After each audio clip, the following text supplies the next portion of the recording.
երկրի վրա մի զորություն կա, այդ զորության անունը կոչվում է կամք։ Աստված մարդուն տվել է կամք։ Դա այնքան ուժեղ բան է, այնքան հզոր բան է, որ նույնիսկ ինքը Աստված իշխանություն չի ունենում մարդու կամքի վրա։ Մարդու կամքին Աստված չի սպառնում, չի սենց ճնշում, ազատ է ստեղծել մարդուն։ Դրա համար Աստված, երբ որ մարդուն դիմում է, միշտ ասում է կուզես համաձայն ես, այսինքն միշտ հարցում է անում, ով կգնա, արդյոք միշտ դիմում է, հակառակորդը այսպես չի, հակառակորդը ճնշում է մարդուն, հակառակորդը փորձում է,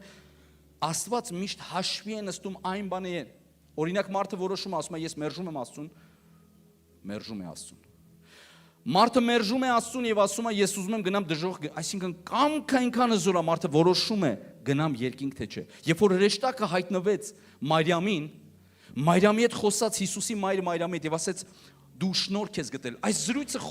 խոսույթը գնում էր, նրանք զրուցում էին։ Միջև այն պահը Մարիամը այսպիսի բան ասեց. թող ինձ հետ լինի այնպես ինչպես դու ես ասում։ Քո խոսքիդ պես թող լինի ինձ հետ։ Այն ինչ որ Մարիամը լսում էր անհավանական էր, այն ինչ որ Մարիամը լսում էր զարմանալի էր, իր ուժերից վեր էր, բայց Մարիամը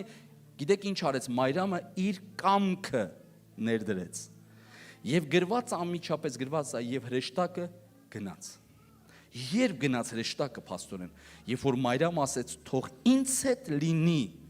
ինչպես որ քո ուզածն է, այսինքն համաձայնվեց իր կամ։ Այս է ուժեղ հոգևորը կամ լավ հոգևորը կամ լավ մարդու եւ վատ մարդու տարբերությունը որն է։ Լավ մարդը ով է, որ որոշում է լինել լավը եւ Աստված զորացնում է։ Գիտեք,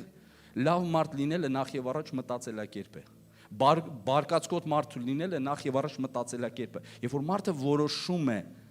լինել այսպիսին, հիմա կասեք, միանգամից չի լինում, բայց որոշման վրա գալիս է Աստծո զորությունը։ Որոշում է մեկը շատ լավ լինել, Աստծո զորությունը գալիս է համապատասխան ըստ իր որոշած մասշտաբների։ Այսինքն, ես եմ որոշում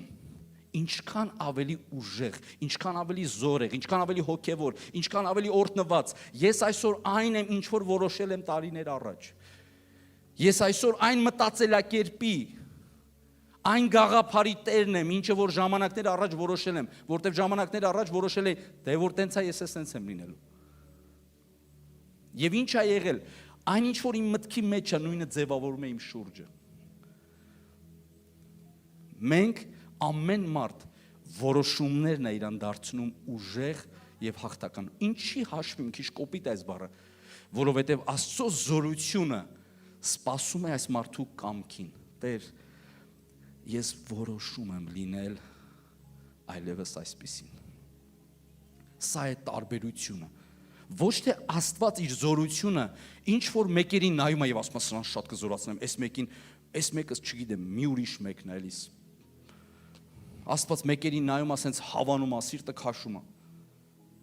Աստված անաչառ է, սիրեր։ Աչառություն չկա Աստծո մեջ։ Ես իմ կամքով եմ որոշում, ինչքան քայլեր անեմ։ Ես որոշում եմ չնախանձել։ Ես որոշում եմ օրինակի համար համբերել։ Եվ ինչ է լինում,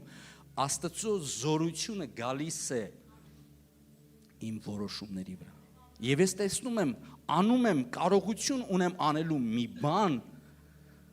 որը պարզապես ջանացել եմ, ընտրել եւ որոշել։ Ոնց տենց հեշտ է,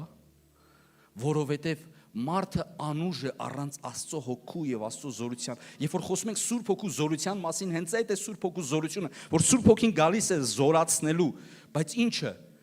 այն ճիշտ բաները, որ ես որոշել եմ, այն մեծ բաները, որ ես որոշել եմ, այն գալիս է եւ այն զորացնում է ինձ, որ ես կարողանամ արդյունքը եւ պտուղը լինել իմ ճիշտ որոշած բաներից ելներ։ Իհարկե մարդը սխալ բաներ է որոշում, հակառակորդն էլ իր հովանավորություն ունի։ Դրա համար Աստծո խոսքը ինչ է ասում. պիղծը ավելի է պղծվում, սուրբը ավելի է սրբանում, սիրներ։ Ամեն, սիրներ։